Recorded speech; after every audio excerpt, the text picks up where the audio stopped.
Good evening and welcome to all of you from around the province. This is a special Canada Day show from the nation's capital on what will be, for many of us, an unforgettable July 1st. I'm Omar Pacheco here in the CBC Ottawa newsroom, and as you can imagine, the pandemic had a big impact on this year's celebration. It's Canada's 153rd birthday, and for the first time in modern history, Parliament Hill was no longer Canada's biggest party this year. This year, celebrations took place a little bit closer to home. Our Amanda Pfeffer has this look at Canada Day in the capital. This morning, Parliament Hill looked like this, likely the easiest access in decades. In case you forgot, this is what Canada Day 2019 looked like, a sea of humanity. Happy Canada Day! But this year, the celebration went local, hitting neighborhood streets, bike paths, and the parks to play ball, share a meal together, and spend some time with family, even if it means, in some cases, staying physically distant. We thought that we would come out to the beach and celebrate Canada Day here. For Crystal, her son Colton, and her extended family, it's about making the most out of this time, and also about volleyball. We're avid volleyball players, and we were just really happy to know that the beaches were actually going to be open. And actually with volleyball, it's nice because we can kind of maintain distance from other crowds too. So we thought it wasn't going to be too crowded. Had it not been for volleyball, I probably wouldn't be here today. For Adegoke Shofumadi, who moved with family from Nigeria 7 years ago, COVID has forced him to appreciate the support of friends. And this Canada Day, it's a time to reflect. It's been really, really hard, but the spirit of Canadians are adorable. We have that never say die, and we still, COVID is going to go, and we'll still be standing. Yeah. It's a very good Canada Day. Katan Hassan and Ingersir Sarakan arrived in Canada last November from Iraq. It's been a long first year, but this day is special. It's the first Canada Day when we coming from our country. My name is Murad. This is my wife Suha. Habiba, she's 3.5 years old. And Ahmed. A young family and an appreciation for the day together. We are here to enjoy this beautiful day and to hope to Canada to be, as it is, the first beautiful country in all over the world. Yes. Happy Canada Day! You want to say Happy Canada Day? Is that it? Yeah. I hope everyone stays safe and Happy Canada Day. The pandemic may have downsized the celebration, but not the Canadian spirit in the nation's capital. Amanda Pfeffer, CBC News, Ottawa.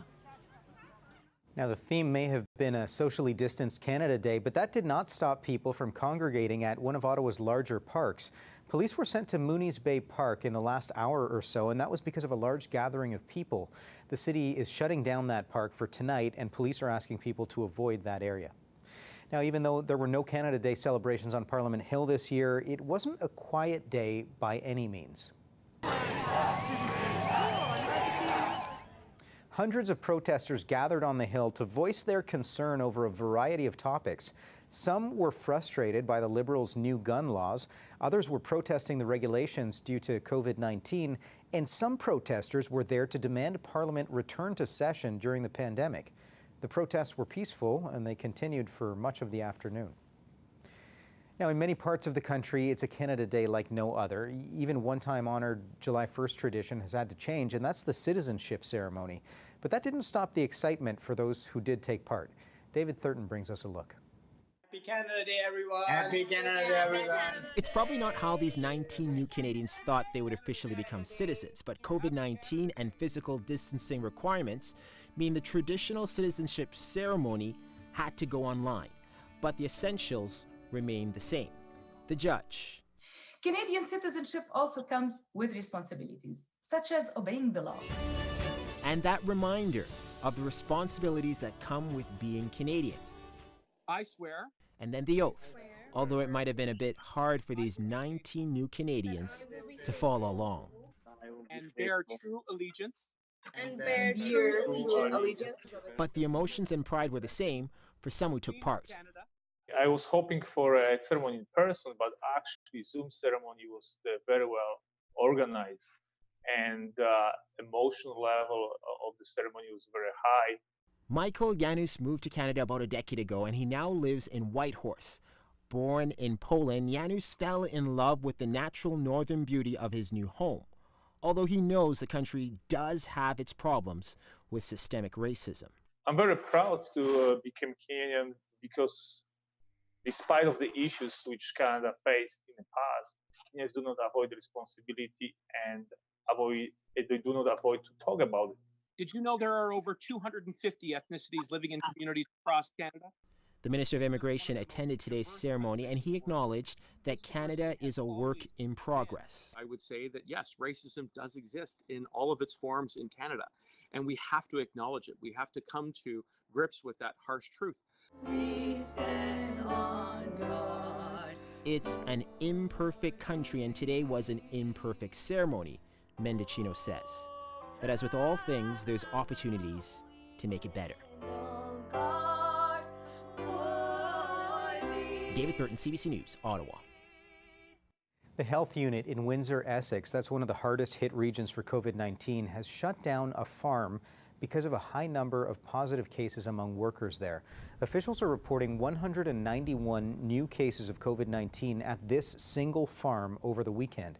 The farm has not been named, and that's because the health unit there does not specify which agri-farms are experiencing outbreaks. As part of the order to shut down, all employees are prohibited from working. They have to isolate until further notice, but a migrant worker advocacy group says the order does not go far enough. Justice for Migrant Worker believes that all farms within the area should be shut down to spread the pandemic.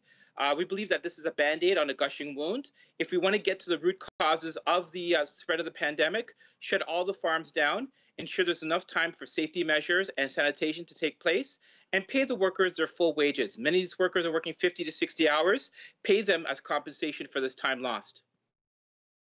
Well, if you like patios, you're going to have a lot more to choose from this summer, as local governments across the province are working with restaurants and bars to fast-track new patios or to expand existing ones. In Toronto, it's called Cafe TO, and as CBC's Greg Ross tells us, it's designed to help businesses that have been forced to shut down because of the pandemic. Cheers. Cheers, guys. A Canada Day toast on one of Toronto's newest patios. It's finally patio season. I've been locked up in a house for the past how many months. It's great. But it isn't only about being able to enjoy the summer weather, it's about helping local business. I love this place. I live nearby, so I'm always here. It's not going to be about making what we made before. We won't. It's definitely not business as usual for Dave Watson, co-owner of the Eastbound Brewing Company on Queen Street East. But he hopes that by adding a few tables to a makeshift patio on the street, it will help inject some life into the neighborhood, something that has been lacking since the start of the pandemic. This is something that will change up the vibe a little bit. It'll create more of an atmosphere and bring people back to the neighborhood to discover which small businesses are open.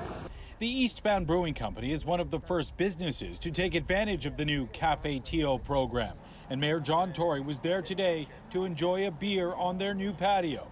He says the program, which helps restaurants and bars create or expand patio space, was pushed through by City Council at wartime speed. This program was announced on the 4th of June, and in the period between the 4th of June and today, the 1st of July, our city staff have approved more than 400 of these patio extensions. The city brought in planters and barricades to help create these makeshift patios, but the mayor says none of the business owners will be responsible for any of the costs. He says the city is footing the bill for most of it with some help from local BIAs. In some cases, the mayor says they had to move streetcar stops and overlook bylaws for sidewalk spacing to get it done. But I would say that in foregone revenues, it's about $700,000. We've said there are no fees to be charged for these extra patio spaces because of the struggles of these businesses. Some of the patios were open today, with many more set to open by the weekend. The hope is that restaurant owners who take advantage of the program will be able to salvage some of the busy summer season, even as the pandemic restrictions remain in place. Greg Ross, CBC News, Toronto. Ontario is offering 2 weeks of free fishing starting on Saturday. Canadian residents will be allowed to fish without a license or outdoors card from July 4th until the 19th. The hope is that the free fishing will allow for people to have an outdoor activity to enjoy while remaining physically distanced. The government is asking anyone who's on the water to stay safe and to enjoy their time in the great outdoors while remaining aware of the risks due to COVID-19.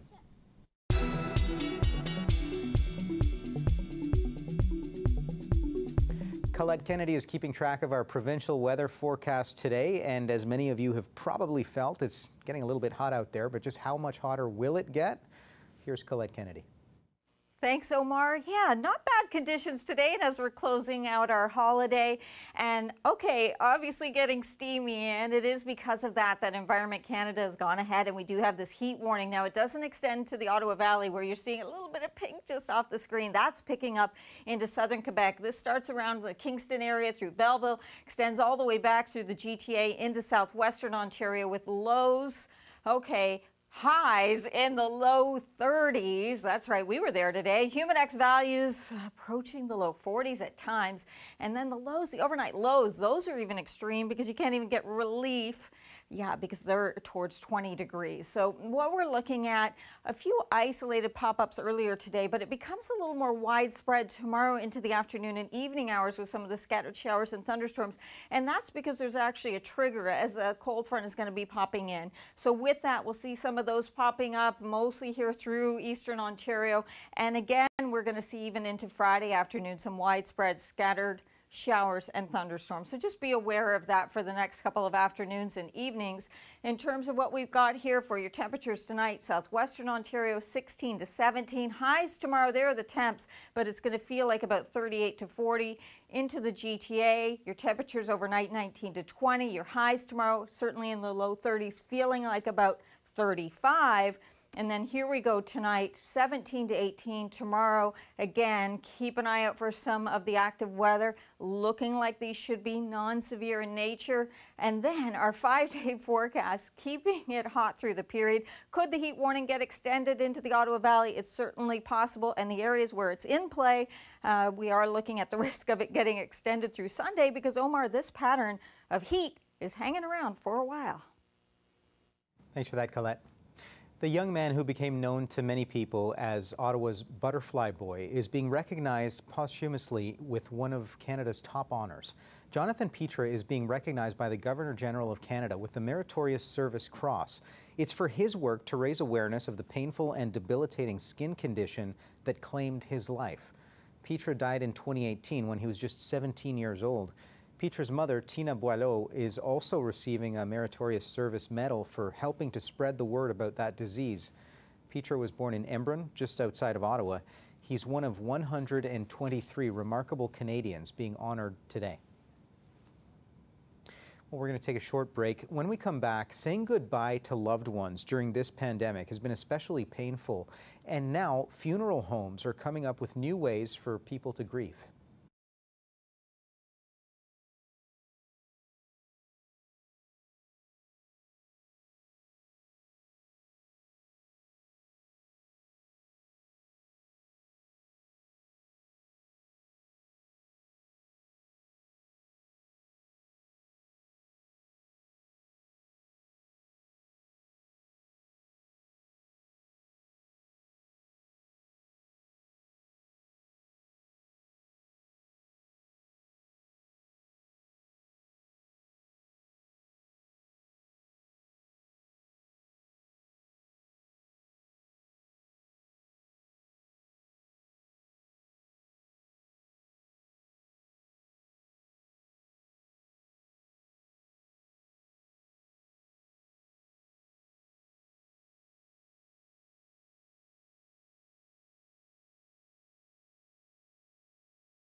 Welcome back to the show. Today, Prime Minister Justin Trudeau and his family visited the Ottawa Food Bank farm to join volunteers who are harvesting vegetables there. And in his Canada Day message, Trudeau acknowledged the difficulties of the past few months of the COVID-19 pandemic, but also remembered other major challenges that Canadians have had to face in the past. 80 years ago, our parents and grandparents marked this day almost a year into the Second World War. That weekend's edition of the Toronto Star told them that they were living in circumstances such as no one imagined would come to pass. Well, 8 decades later, that sounds pretty familiar. That was the reality our parents and grandparents were called to face. That was the challenge to which they rose. And this is the country they built. On this Canada Day, it is our turn. We must now restart and rebuild a Canada for the 21st century. My friends, I know that together we are ready. Well, Canada Day has a long tradition as Moving Day in Quebec, but this year, a day that can be a mix of excitement and stress also comes with some much bigger challenges. Added health concerns brought on by COVID-19 are not just making the process more complicated, but they're also pushing up costs. Alison Northcott has that story. Carl Seguin has been in the moving business for 20 years, but with COVID-19, he's never seen a moving day like this year's. We have to take care of ourselves a little bit more, and especially for all the employees and my family. Movers are wearing gloves and masks and trying to physically distance. Not easy in a moving truck. We cannot go as fast as we were going. We have to take our time. The company he works for says it spent $100,000 to make things safer, including having trucks disinfected each night. If, for example, we have to continue to spending a lot of money to prevent the COVID, of course, in the next year we will have to raise our price. Mathieu Carrier is only moving down the street, but says COVID is an added complication. Usually we would have help from friends, he says, but this time he doesn't because he worried it would take too many people. The province put out some tips to help the thousands of people moving do it more safely. They include asking for as little help as possible from relatives or friends, having a hygiene rules captain, and asking landlords if previous tenants had COVID symptoms. Housing rights activists say the virus adds to the stress of finding an apartment, with Montreal's vacancy rate at a 15-year low and rents climbing. This has been exacerbated by the COVID-19 crisis. A lot of people just don't want to move this year.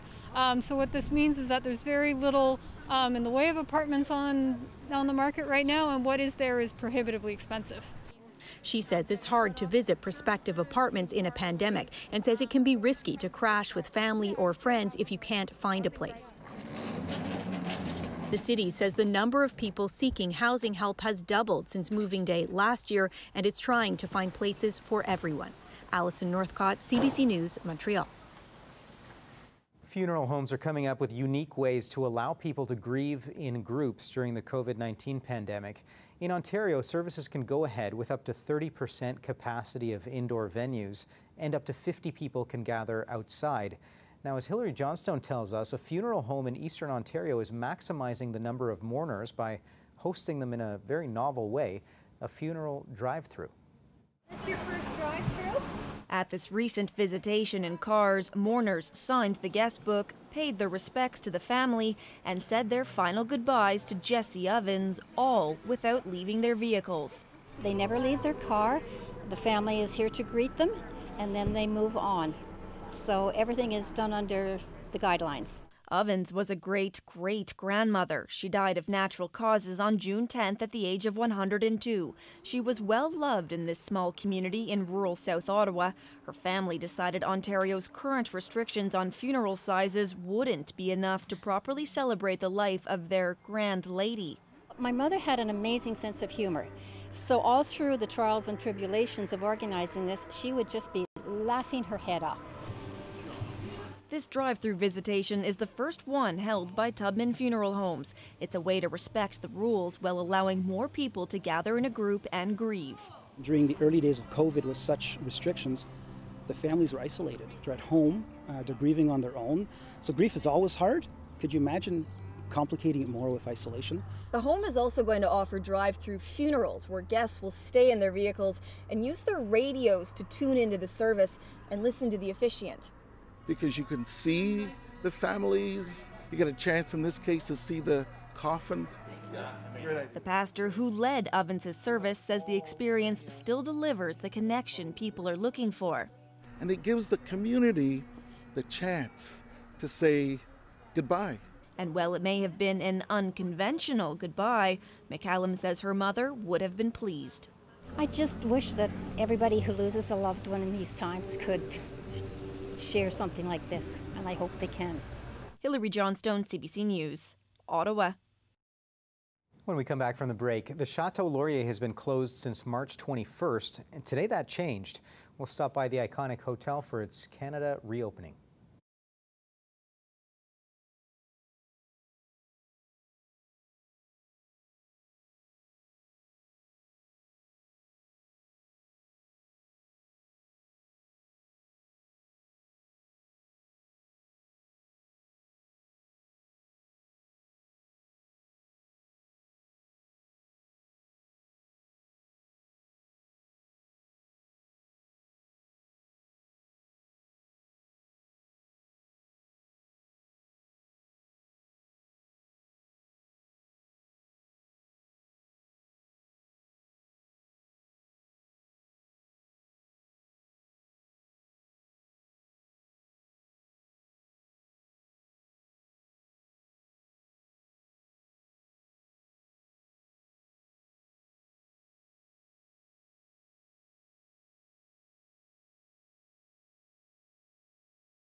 Welcome back. The iconic Chateau Laurier reopened today, and it was just in time for Canada Day. It's exciting. For us, it's exciting to be able to welcome our guests back to Ottawa's castle. The Chateau Laurier reopened its doors to guests this morning after being closed since March. There are extensive new protocols in place, though, and those include mandatory screening for all guests and also employees, and more frequent cleaning, especially of high-use areas. Hotel officials say they feel confident that their reservations will rebound. You know, I think what's going to happen is once people get more comfortable with it, and it really is the new normal for a little while, I think once people see that we're doing things and we're doing them well, I think they'll feel comfortable again to come. The hotel has also implemented a 48-hour settling period for rooms after guests check out. Well, despite the socially distanced Canada Day, we wanted to bring you a glimpse of one scene that would be hard to miss on this July 1st. This is Orleans in Ottawa's East End, where, like many other parts of the capital, fireworks were on full display, bringing some sense of normalcy on this usually festive occasion to an otherwise very quiet Canada Day in the capital. Well, R&B star Julie Black was one of the musical guests for CBC's Canada Day special today, and we're going to leave you now with her rendition of the national anthem. That's where we're going to leave you tonight, so happy Canada Day from all of us here at CBC Ottawa. Have a great night, and we'll meet you back here tomorrow.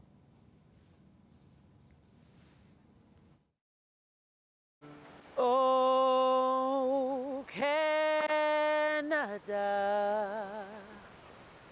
our home and native land, true patriot love in all of us command. Cato brace por telepeio, il se porte l'acqua, toni sua retur epopeu des plus brillants exploits. God keep our land glorious and free.